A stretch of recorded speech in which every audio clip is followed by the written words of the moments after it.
दोस्तों, पीछे हमने नेम्ड हैंडलर के बारे में चर्चा कर लिया है। लेकिन अभी आप स्क्रीन पे जो देख रहे हैं ना, यहाँ दो डिफ़ॉल्ट हैंडलर है, ऑन गेट फिर यहाँ ऑन गेट। अगर आप सी शार्प के अकॉर्डिंग अगर सोचेंगे तो आप क्या कहेंगे कि दोनों जो है ओवरलोडेड मेथड है। ऑन गेट और ऑन गेट यहाँ दो अलग अलग मेथड है। तो क्या ये वैलिड है? क्या ऐसा करके हम कोड को रन करेंगे तो ये वर्क करेगा? मैं इसलिए इस बात को कह रहा हूँ कि अगर आप मान लेते हैं ये मेरा एम्प्लॉई का पेज है और एम्प्लॉई के बैकएंड में मैंने ये दो हैंडलर यूज किया है, दोनों ही डिफ़ॉल्ट हैंडलर है। एक पैरामीटराइज है और दूसरा जो है बिना पैरामीटर के है।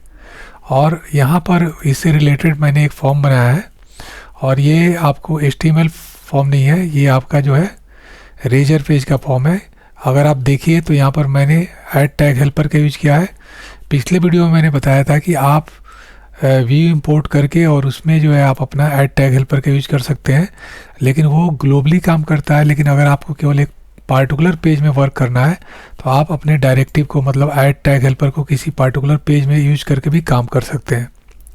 जबकि यहाँ पर अगर आप व्यू इंपोर्ट करके अगर आप बनाते हैं, ये पिछले वीडियो में मैंने बता दिया है, अगर वहाँ जाके व्यू इंपोर्ट करके बनाते हैं और फिर वहाँ पर ये ऐड टैग हेल्पर का यूज करते हैं तो वो आपको ग्लोबली वर्क करता है।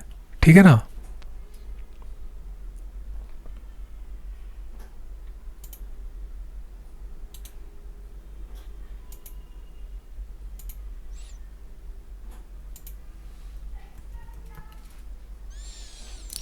तो ये व्यू इंपोर्ट जो है आपका ग्लोबली वर्क करता है।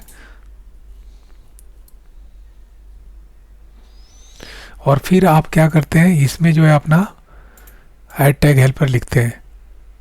तो ये चीज़ मैंने नहीं किया है, इसको मैं डिलीट कर दे रहा हूँ। केवल समझाने के लिए दोबारा मैंने इसको बताया कि मैं ग्लोबली नहीं यूज कर रहा हूँ।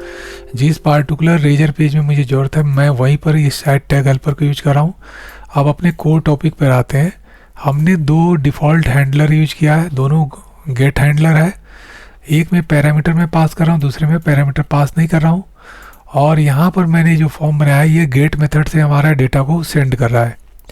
पिछले वीडियो में मैंने आपको बताया था कि अगर आप गेट मेथड को यूज करके डेटा को भेजेंगे तो कोई सिक्योरिटी प्रॉब्लम नहीं होती है और जो भी डेटा जाती है वो क्वेरी स्ट्रिंग के माध्यम से जाती है। ठीक है? और यहाँ पर लैंड करना चाहिए। कहाँ लैंड करना चाहिए? लेकिन आप ये बताइए, आप तो एक्सपेक्ट कर रहे हो कि यहाँ लैंड करना चाहिए, लेकिन ये जब आप कोड को रन करेंगे तो आप देखेंगे कि एरर आ रहा है। फिर मैं आपको बताऊंगा कि ये एरर क्यों आ रहा है और इसका क्या रीज़न है।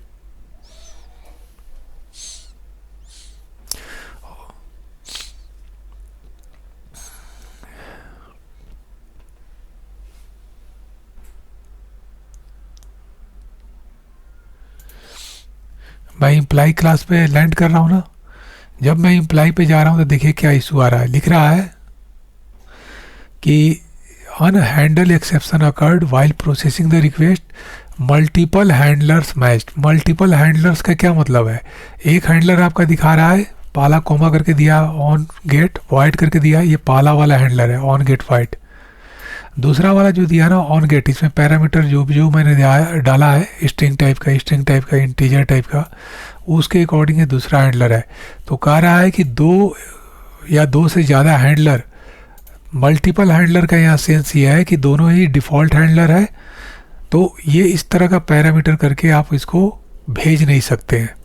तो आपको समझ में आ गया हो कि इस तरह का अलाउ नहीं है रेजर पेज के भीतर। तो इसका सॉल्यूशन क्या है?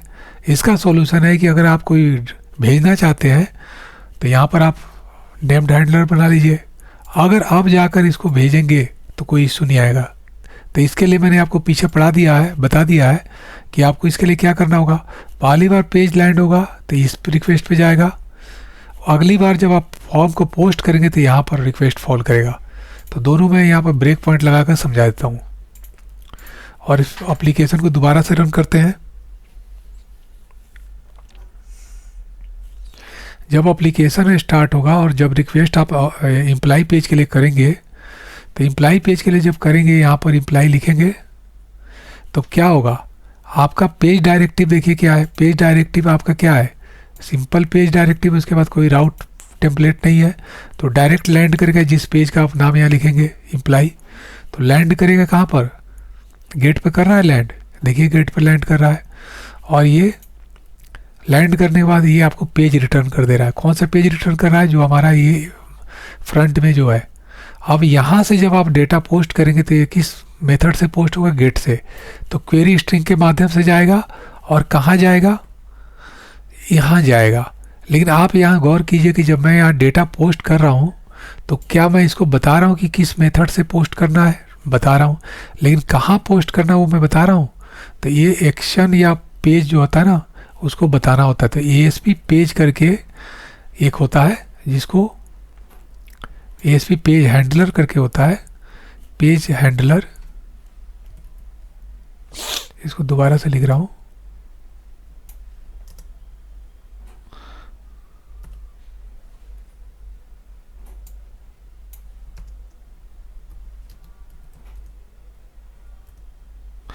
यहाँ आपको मिल रहा है ना ASP पेज हैंडलर। अब हैंडलर का नाम क्या होगा? आपका नेम्ड हैंडलर है तो डेटा लिखेंगे यहाँ पर, और डेटा आप लिखेंगे। देखिए अभी मैं वैलिडेशन के बारे में नहीं बता रहा हूँ, मैं बहुत धीरे धीरे सारा जो है ना वीडियो बना रहा हूँ, एक एक स्टेप, एक एक टॉपिक को उठा कर उसको बना रहा हूँ और बता रहा हूँ। तो अभी आप इसमें देख रहे हैं गेट मेथड को मैं इसलिए यूज कर रहा हूँ क्योंकि पोस्ट करूँगा तो डेटा वैलिडेशन वगैरह और सब चीज़ों को, अभी मॉडल बाइंडिंग भी बताऊँगा इसी में। पहले इसको देखिए कि अब अगली बार जब मैं डेटा भेजता हूँ तो क्या होता है। मैं इसको एप्लीकेशन को दोबारा से रन कर देता हूँ। तो ASP पेज हैंडलर जो है ना, ये बता रहा है कि आपको डेटा जब भेजेंगे तो कहाँ पर जाएगा। तो डेटा का मतलब है हमारा नेम्ड हैंडलर जो गेट टाइप का है, गेट रिक्वेस्ट को हैंडल करेगा। ठीक है, यहाँ तक तो मैंने बता ही दिया है। अब डेटा मैं इसमें फिल करता हूँ। मैंने थोड़ा जूम कर दे रहा हूँ। एज, सिटी, ईमेल, ठीक है। और यहाँ से मैं भेजूंगा तो यहाँ पर देखिएगा क्वेरी स्ट्रिंग के माध्यम से जाएगा और यहाँ पर लैंड करेगा। आ गया ना यहाँ। लेकिन इस पर लैंड कहाँ कर रहा है? यहीं पर लैंड कर रहा है। ऐसा क्यों हो रहा है? इसको समझना जरूरी है। तो यहाँ देखिए कि यहाँ पर पूरे पैरामीटर को रीड कीजिए, तब आपको समझ में आएगा मैं क्या कर रहा हूँ। ये क्वेरी स्ट्रिंग के माध्यम से जा रहा है, जो मैं पीछे आपको बता चुका हूँ कि यहाँ जो है हैंडलर वर्ड छूट रहा है। तो हैंडलर जब आप नहीं लिखे हैं तो आपको इश्यू आ रहा है। तो इस तरह का जब गेट रिक्वेस्ट जब भेजेंगे ना, तो केवल आपको पेज है ASP पेज, ये जो मैंने लिखा है ना ASP पेज हैंडलर, इतना ही काफ़ी नहीं है। आपको यहाँ पर पेज डायरेक्टिव देना पड़ेगा।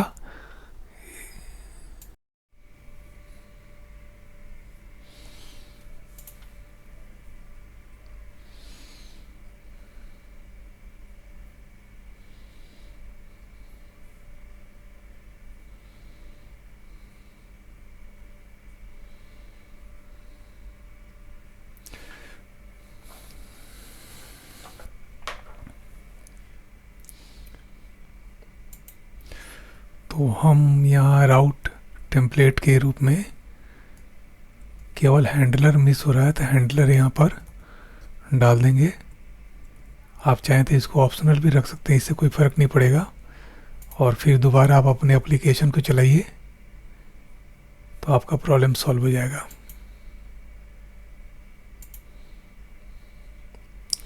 क्योंकि बेसिकली हो क्या रहा है कि इसमें जो आपका URL बन रहा है, इसमें हैंडलर मिस हो रहा है।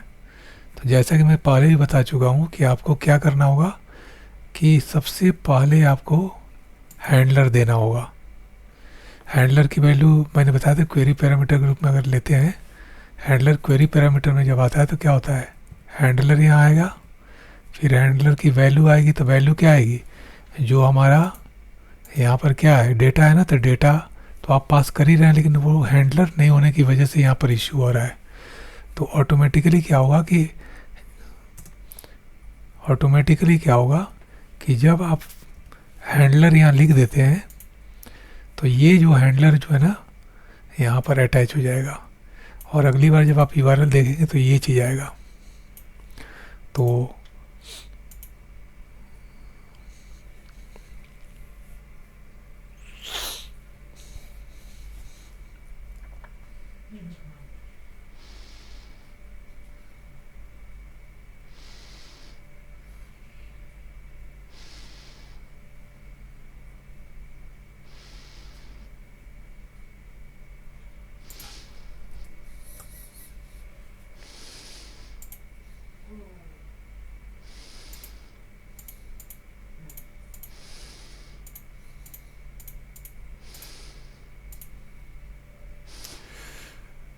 तो अब देखिए कि इसके बाद अब जब क्वेरी पैरामीटर हैंडलर जब हमने दिया ना, तो क्या हुआ कि उसने राउट के रूप में इसको ले लिया। डेटा जो है ना यहाँ राउट के रूप में है। ये जो मैं बोल रहा था कि ऐसे आएगा क्वेरी पैरामीटर, क्वेरी स्ट्रिंग बोलना चाहिए। तो ऐसे ना लेकर इसको राउट पैरामीटर के रूप में ले रहा है। तो ये चीज़ आपको ध्यान रखना है कि जब तक अगर आप यहाँ पर राउट टेम्पलेट के भीतर एज ए राउट पैरामीटर आप नहीं देंगे, राउट पैरामीटर आपने दिया ना, तो ये जो डेटा है ना, तो ये राउट पैरामीटर की राउट वैल्यू के रूप में यहाँ पर आपका आ गया राउट वैल्यू। तो राउट वैल्यू क्या होगा, स्लैश करके डेटा आएगा। ये जो मैं बता रहा था ना यहाँ कि मतलब कि query handler question mark handler, वो ऐसा नहीं होगा, ऐसा होगा। हल्का सा मेरी ओर से मिस्टेक था, तो आपको मैं समझता हूँ ये समझ में आ गया होगा। अब ये प्रॉपरली वर्क कर रहा है और आप चेक कीजिए कि डेटा जो है यहाँ पर आ रहा है। और डेटा जब आ रहा है, मैं इसको दिखा देता हूँ। यहाँ पर एक ब्रेक पॉइंट लगा कर दिखाता हूँ।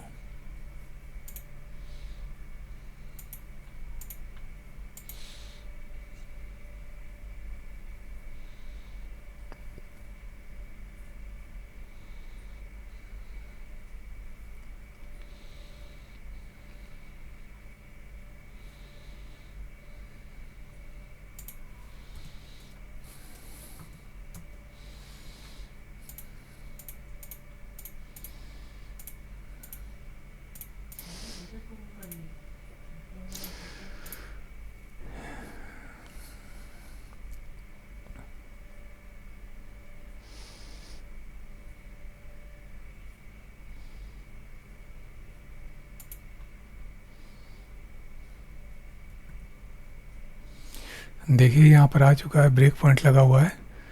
अगर मैं इसको कंटिन्यू करूँ, यहाँ देखिए तो डेटा सभी आ रहा है, यहाँ पर आ रहा है ना। और उसके बाद आप देखेंगे कि अगर मैं इसको कंटिन्यू करूँगा तो ये आपको यूआरएल में भी आपको दिखाई देगा।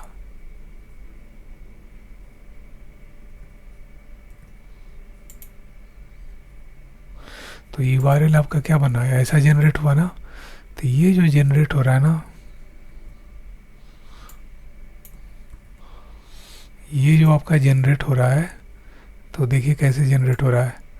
इसमें आपका जो हैंडलर मैं बता रहा था ना, हैंडलर मतलब मैं बता रहा था ऐसे, हल्का सा मेरी ओर से मिस्टेक था। यहाँ मैं बता रहा था question mark handler equal to data और फिर उसके बाद कुछ %। तो ये ना होकर हमारा आ रहा है, एक्चुअली कैसा आ रहा है, हमारा इस तरह का आ रहा है, क्योंकि ये राउट वैल्यू के रूप में जा रहा है। हमारा डेटा जो है राउट वैल्यू के रूप में जा रहा है।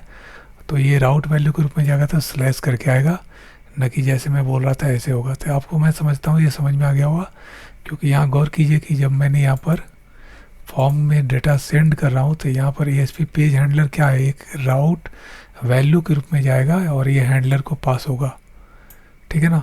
तो जब राउट को वैल्यू पास करते हैं तो स्लैश करके आएगा, इसीलिए यहाँ पर स्लैश डेटा है, ना कि ऐसे है। मैं समझता हूँ कि आपको समझ में आ गया होगा। तो इसके साथ ये वीडियो कंप्लीट हुआ। अगले वीडियो में मैं आपको बताऊंगा कि ये जो डेटा मैं ऐसे भेज रहा हूँ, तो आप देख रहे हैं कि पैरामीटर के रूप में भेज रहा हूँ, तो बहुत सारे पैरामीटर बनाने पड़ रहे हैं। तो इसकी जगह हम चाहे तो मॉडल क्लास बनाकर इसको भेज सकते हैं, तो उसको हम देखेंगे।